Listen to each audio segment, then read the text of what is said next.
Alors, aujourd'hui ou dans les prochains jours, parce que moi, tu connais mon handicap, ça risque de me prendre plusieurs jours. Toi, si tu as tout le matériel nécessaire, tu vas pouvoir faire ça en une demi-journée, c'est-à-dire installer et utiliser donc une power station à l'intérieur de ton camping-car sans devoir la brancher par la prise extérieure P17.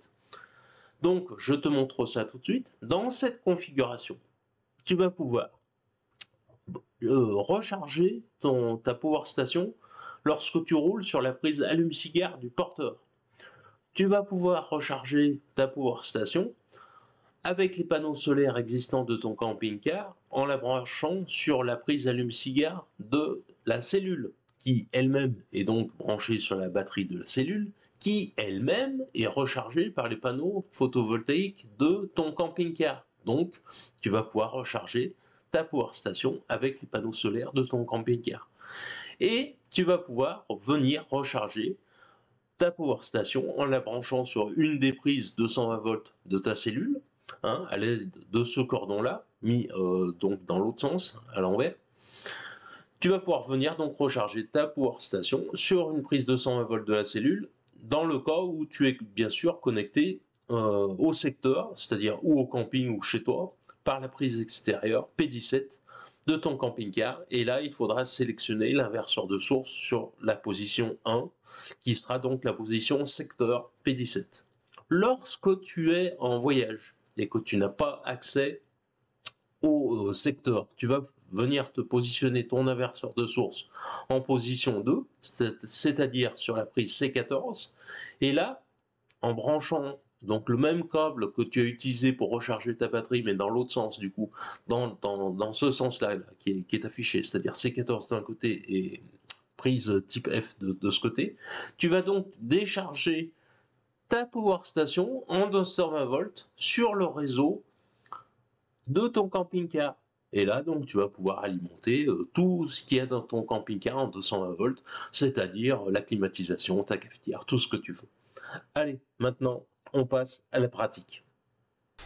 Alors, j'ai tout pris sur Amazon, à commencer par du câble électrique. Donc ça coûtait moins cher de prendre une rallonge que de prendre du câble en rouleau, parce que le câble en rouleau, ils le vendent par 10 mètres, alors que tu vois, les rallonges en 1,5, j'ai pris du 1,5, ce qui sera pour ce que j'ai à faire largement suffisant. C'est ça qui coûtait le moins cher. Donc une rallonge électrique de 3 fois 1,5 souple. Ma prise C14, alors tu sais, c'est les mêmes que, regarde, c'est les mêmes que celles qu'il y a dans les... derrière les PC, tu sais, regarde. Voilà. Donc à souder, je mettrai des câbles avec des wagos. Le fait qu'il y ait les connexions mal ici, ça ne dérangera pas, on risquera pas de s'électrocuter puisqu'il n'y aura jamais le courant. C'est comme comme je te disais, comme les connecteurs de derrière les PC. Voilà. Hop. Ma prise électrique fiche F. Parce que moi, dans mon cas, je vais rajouter une prise électrique à côté de la batterie. Donc, bon, c'est pas une obligation. Toi, t'en auras peut-être pas besoin. Moi, je vais rajouter une prise électrique. Voilà. Et mon fameux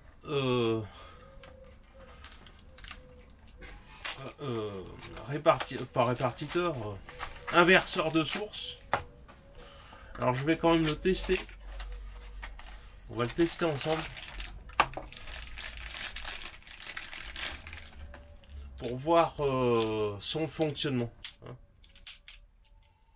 On va le tester ensemble pour voir le fonctionnement. Et c'est tout. Et puis après, en termes d'outils, ben, tu sais bien, c'est comme d'habitude. Il faut beaucoup d'outils pour pas grand-chose. Donc, avec une petite mallette et de l'électricité, un fer à souder éventuellement. Voilà. En termes de fonctionnement de l'inverseur, il y a un petit papier là qui donne donc les indications pour la connexion. Bon, il donne 2, 6, 4, 8 pour les COS. Bon, on va vérifier ça, mais alors attends, voilà, ça doit être, non, c'est pas ici. Si, bah si, c'était bien ici. Voilà. Et voilà. Donc effectivement, c'est bien comme ça, mais bon, il vaut mieux le vérifier à l'avance. Hein. Donc moi, mon EBL est ici sous la banquette. Et je vais installer les prises ici, dans le coffre à batterie. C'est là où ce sera le plus pratique pour moi. Donc tu vois, j'ai fait un gabarit en papier. Voilà, là. Et il affiche F14. Donc c'est celle où je brancherai, plutôt dans ce sens-là. C'est là où je brancherai donc la batterie pour déverser le 220 volts dans le camping-car. Et là. Voilà. Là, il faut que je fasse les deux trous ici. Rien de très dur en soi, c'est juste qu'il faut travailler sous la table. Sinon, il faudrait l'enlever, tu sais. Ce qui serait sans doute plus pratique.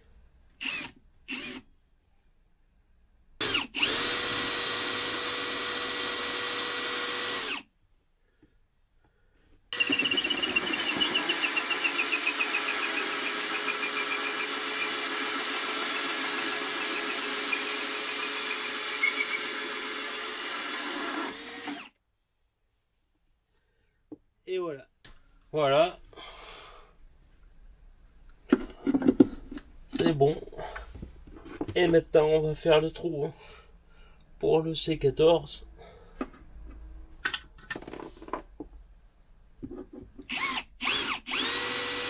Pour la fiche C14, j'avais pas de mèche assez grosse.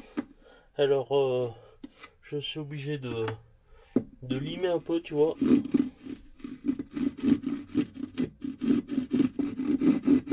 Sur le coffre à batterie, là, la prise que je veux rajouter en 220, là c'est bon, j'ai percé un trou rond.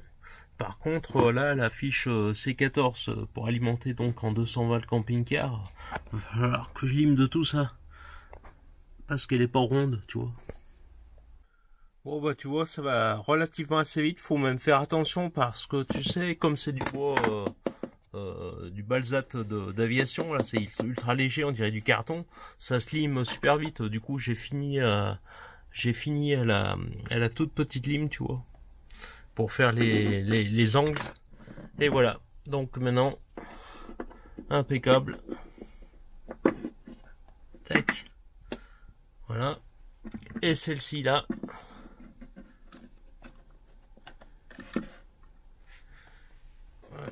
enlever le scotch de protection qui m'a servi de...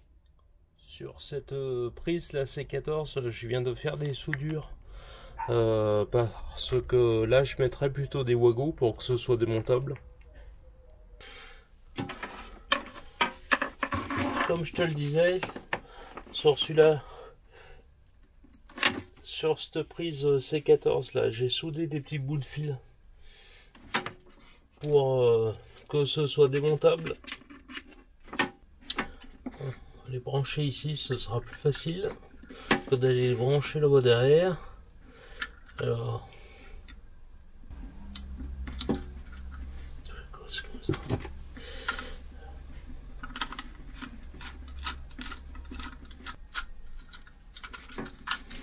La phase, c'est le marron.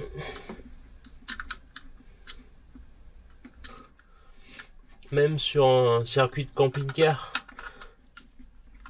qui passe par un onduleur, mais une généralité d'y mettre tout le temps pareil.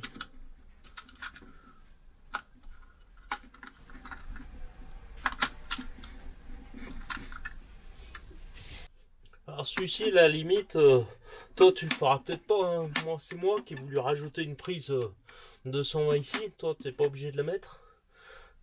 Hop, le C14, ben lui, il est forcément en place. Le côté coffre de batterie cellule, terminé. Bah je te disais, ou je sais pas si je te l'ai dit, mais tu vois cette prise F là, secteur, toi tu seras peut-être même pas obligé de la mettre, hein. Moi j'ai choisi d'en rajouter une pour que ce soit, j'en avais point devant, Donc comme ça j'en aurai une et puis ça me permettra de recharger ma station d'énergie.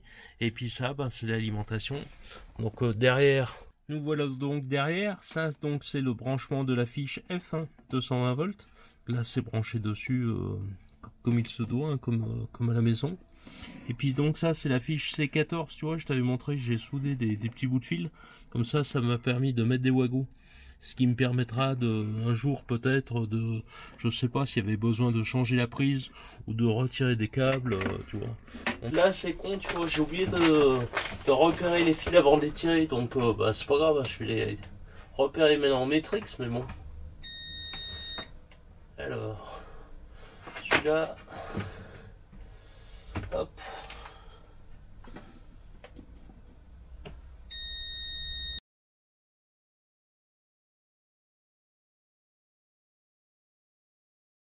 Donc il me reste maintenant à vendre le camping-car pour pièces. Non, je déconne, mais c'est vrai que hier j'ai voulu faire le pré-câblage de l'inverseur de source là, et en le démontant, il y a tout un tas de pièces qui ont sauté avec les ressorts et tout, et en fait bon, c'est impossible d'y remettre. Vu le prix, j'en ai recommandé un autre sur Amazon. Donc il me reste donc à faire donc le trou ici pour replacer l'inverseur de source, et cette fois-ci je ferai le câblage dans le coffre, hein, et non pas sur l'inverseur lui-même. Donc ben suite dans une prochaine aventure, c'est-à-dire demain, puisque j'ai recommandé la pièce.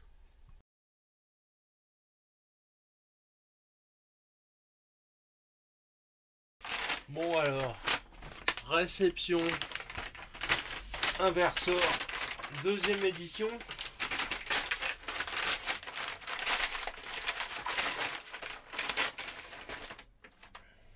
Voilà, puisque le premier, comme je t'avais dit, en le démontant, il y a toutes les pièces qui ont sauté, c'était impossible de le remonter.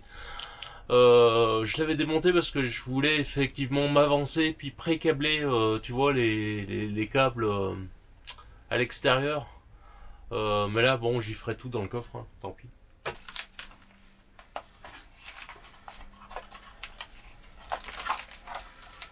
Voilà, bon, heureusement, ça coûte pas très cher, 12 €, enfin ça fait rien. Celui-ci, on va quand même essayer d'en prendre soin.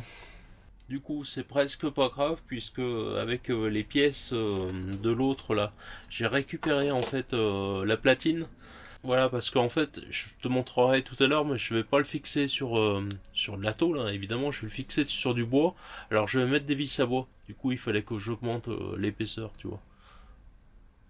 On va repasser par le stade du test. Ok. Et ok. Et du marquage.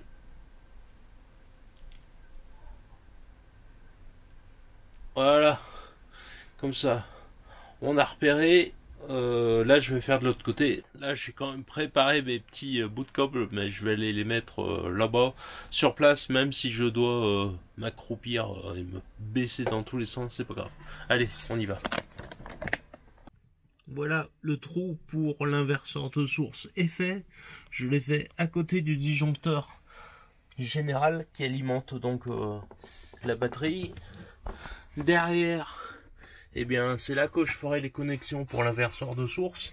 Alors tu vois, du coup, le câble qui vient de l'extérieur là, et qui alimentait donc le boîtier à fusible en 220 volts, il était assez long. Donc finalement, je l'ai simplement, bah, tu vois, coupé en deux.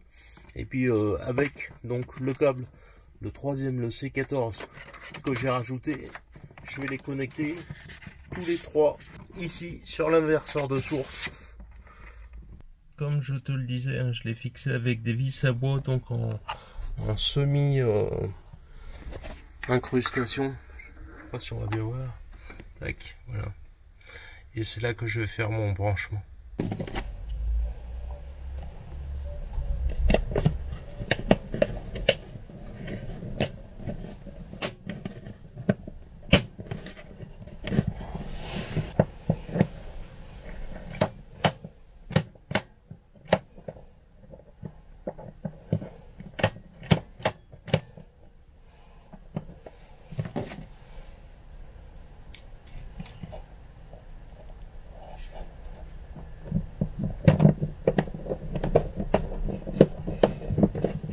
être un dur labeur. Nathalie m'a aidé parce que là, à 4 pattes dans le chantier pour venir connecter les câbles ici, c'était vraiment chaud. Voilà, c'est terminé. J'ai mis des rails partout. J'ai rebranché j'ai remis les boîtes de protection, les capuchons. Tout est opérationnel. Donc là, je te montre. Là, on est en position, comme c'était avant, finalement. Là, je suis même pas coupé. Si tu veux, là, je suis coupé. Voilà, là, j'ai plus de 220 qui arrivent. Mais dans cette position-là, je suis dans la position d'origine du camping-car, c'est-à-dire que l'électricité arrive par la prise extérieure, qui est ici. Ça passe donc par l'inverseur de source et ça va au boîtier électrique 220 volts, traditionnel du camping-car. Alors en plus, moi, effectivement, j'ai rajouté cette prise ici, puisque comme je te disais, moi, devant le camping-car, j'en avais pas, donc j'en ai rajouté une. Mais on va dire c'est optionnel, c'est plutôt le grand luxe. Dans cette position, donc la C14 qui arrive ici, tu vois, bon, on peut mettre les doigts dessus, il se passe rien, puisque c'est coupé au niveau de l'inverseur de source, vu qu'il est en position prise extérieure. Maintenant, imaginons que je sois en balade.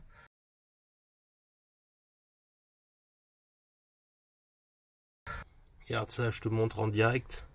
Le bain de sang. Je viens de tuer un moustique en direct. Donc là, ça y est, on est parti, on roule. On peut même le laisser comme ça, le sélectionneur. Il n'y a pas d'importance. Là, on est en position d'origine du camping-car. On arrive à un spot sauvage, on n'a pas accès au 220. Là, donc, on est coupé pour de vrai. Hop, là, on est en position power station. Donc, de ce côté-ci, on va pas voir grand-chose, mais de ce côté-ci, donc, on va alimenter le boîtier 220 volts par l'intermédiaire de l'inverseur via la prise C14 qui est ici. Alors évidemment, il y a une petite manip à faire sur la power station, c'est de venir brancher le câble 220 et de venir brancher donc le câble C14 ici et d'alimenter donc voilà. Et donc là, maintenant, avec la power station, elle injecte le courant par la prise C14 qui, par le biais de l'inverseur de source, va injecter le courant dans le camping-car et va permettre le fonctionnement du frigo en électrique, pourquoi pas, mais de toutes les prises présentes dans le camping-car. Il y en a ici sous la cuisine, et comme je te disais, moi j'en ai rajouté une, donc là elle est opérationnelle aussi depuis la power station, qui elle-même de toute façon comporte encore 2 autres prises. Et donc ce qui est intéressant lorsque tu es connecté au camping ou ailleurs, que tu as accès au 220, donc le inverseur de source là-bas en position extérieure, c'est-à-dire en position 2, tu vas pouvoir venir recharger ta power station en la branchant avec le câble, le même câble qui nous a servi tout à l'heure à alimenter le camping-car, mais cette fois-ci on va le brancher dans l'autre sens et à un autre endroit de la power station, c'est-à-dire ici. Voilà. Et notre câble, hop, c'est ici que ça se passe, et notre câble là sur la prise que j'ai rajoutée. Bon, ça pourrait en être une autre dans le camping-car, mais comme moi j'ai rajouté cette prise justement à côté ici, ça va permettre de recharger la power station en utilisant le même câble branché dans l'autre sens et évidemment un autre endroit de la power station pour la recharger lorsque l'on est branché au camping via le sélectionneur de source en position 2, donc à l'extérieur, alimenté par la prise externe. Tiens, ça me fait penser là, j'allais dans le bureau pour faire le montage vidéo. Tu vois, dans le WC là, on a rajouté simplement un petit lavabo qui va nous permettre de recycler l'eau qu'on prélève pour la douche, hein, et avant qu'elle soit chaude. Et ben tu vois, on la met dans un bidon là et on la verse ici. Comme ça, hop, ça remplit la chasse d'eau gratos. Pas mal, hein? Cette vidéo est maintenant terminée, j'espère qu'elle t'aura inspiré. Tu as vu, hein, c'est pas les 12 euros supplémentaires pour l'achat d'un inverseur de source. Moi j'en ai même acheté deux parce que j'ai pétardé le premier. Ne fais pas la même erreur que moi. Ça t'évitera de réfléchir au quotidien pour finalement faire un mauvais branchement et te prendre l'électricité, tu vois. Euh, non, c'est comme ça qu'il faut faire un branchement d'une power station dans ton camping-car, surtout quand on manipule le 220 volts. Et puis, tu vois, là, moi, je suis chez l'esprit tranquille. Ça me permet de demain revendre le camping-car si j'en ai envie. Si je veux le prêter dès demain, je peux le prêter. C'est dans les clous, c'est dans les normes. La personne ne fera pas de conneries. C'est important. Autre avantage, hein, aussi, si tu as changé ta batterie, tu peux finalement acheter une toute petite batterie, tu vois, une batterie de 12 volts, mais une batterie de moto ou de quad, tu vois, au gel, et puis l'installer à la place de ta batterie cellule. Dès l'instant que tu as ta power station, eh bien, tu vas pouvoir faire bénéficier l'ensemble de ton camping-car de ta power station. Et bonus, tu auras le 220 volts qui va donc alimenter le chargeur de la cellule, qui lui-même viendra recharger ta petite batterie. Si ta batterie, ta power station venait à être complètement déchargée, ou qu'un jour tu voyages sans power station, bah, tu auras toujours cette petite batterie en secours. Donc ça permet de minimiser les frais. Si tu t'y prends bien, franchement, c'est une opération qui va te coûter, pour moi, dans mon cas, une Fossibot à moins de 1000 euros, plus environ 100 balles de câbles et d'inverseurs de source. Ça va même pas te coûter 1000 euros. Et avec ça, tu auras 2000 watts heure de capacité et le 220 volts dans ton camping-car. Ajouter à ça une petite batterie de moto, je sais pas combien elle coûte maintenant, mais tu peux vraiment avoir une bonne performance dans ton camping-car pour pas trop cher. Moi, je te souhaite plein d'économies, plein de bonnes idées. N'hésite pas à les partager. À tout bientôt dans une prochaine vidéo. Salut.